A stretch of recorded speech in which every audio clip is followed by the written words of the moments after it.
Ready to move in premium triplex villas at Bachupally APR projects. ఏపీలో రాళ్లతో రాజకీయం heat రేపుతోంది. సీరియస్ గా మొదలైన రాళ్ల దాడి కాస్త కామెడీగా మారుతోందా అన్న అనుమానం కూడా మొదలైంది. జగన్ మీద విజయవాడలో శనివారం రాత్రి రాళ్ల దాడి జరిగి ఆయన ఎడమ కంటి మీద గాయమైంది. దాంతో అది జాతీయ స్థాయిలోనూ హాట్ టాపిక్ అయింది.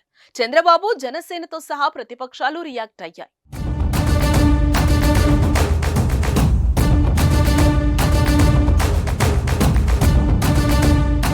ఇదే కోడికత్తి డ్రామా మాదిరిగానే వైసీపీ చేయించుకుందని టీడీపీ ఆరోపిస్తుంటే, జగన్ కు వస్తున్న ఆదరణ చూసి ఓర్వలేకే టీడీపీ వారే చేయించారని వైసీపీ నేతలు ఎదురుదాడి చేస్తున్నారు.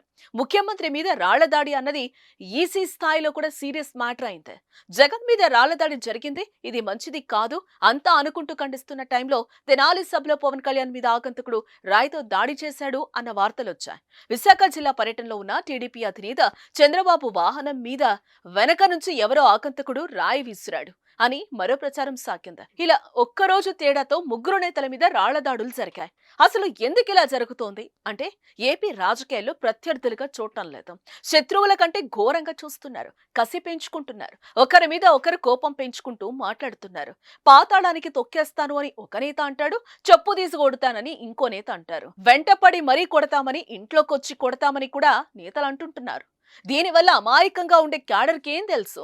అంత కసి కూడా వారు మెదళ్లోకి ఎక్కించేస్తున్నారు. పరుషమైన భాష వాడుతున్నారు. గతంలో ఒక నాయకుడు మాట్లాడితే ఆయన ప్రసంగం మొత్తం మీద విధానాల మీదనే విమర్శలుండేవి, అంతే తప్ప మరే విధంగా రోత కలిగించే భూతులుండేవి కావు.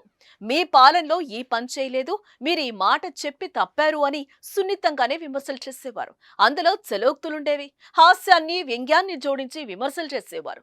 ఇప్పుడు రాజకీయాల మీద అవగాహన లేని వారు కూడా నేతల రూపంలో వేదికలెక్కుతున్నారు. వారు మాట్లాడే భాష ఇంట్లో చిన్నపిల్లలు వింటే తొందరగా పాడైపోవడం గ్యారంటీ అనే టాక్ కూడా వస్తోంది. దాంతో అవతల పక్షం నాయకుడు అంటే శత్రువు అని, విలన్ అని అనుకునే పరిస్థితి తెస్తున్నారు. అందరూ నాయకులే, ప్రజల కోసం సేవ చేయడానికే ఉన్నారని అనుకునేలా నేతలే వ్యవహరించడం లేదు. ఓడిపోతే జైలుకే అంటూ వీరే తీర్పిచ్చేస్తున్నారు. ఇవన్నీ మాటలకు బాగానే ఉంటాయి, అవి జరుగుతాయా కానీ జనాలకు అట్రాక్ట్ చేయడానికి వాడుతూ ఉంటారు. కానీ అమాయకపు కార్యకర్తలు అవే నిజాలుగా భావించి దాడులకు తెగపడితే దానికి బాధ్యులు ఎవరు అన్నది $1 మిలియన్ ప్రశ్న. ఈసీ ఒకవైపు నిఘా పెడుతున్నా కూడా దారుణమైన విమర్శలు ఆగడం లేదు.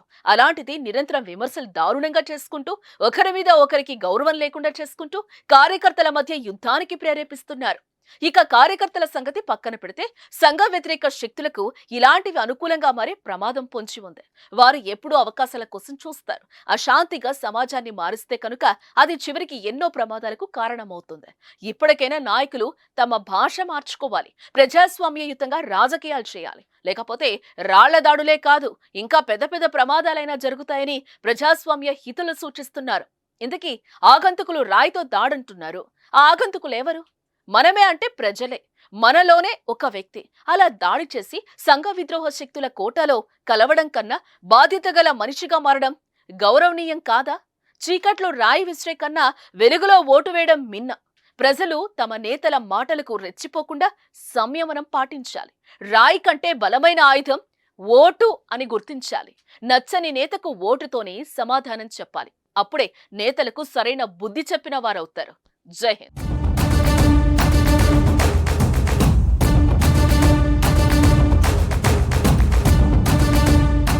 సుమన్ టీవీలో మీ పర్సనల్ అండ్ బిజినెస్ ప్రమోషన్స్ కోసం కింది నెంబర్కి కాంటాక్ట్ చేయండి.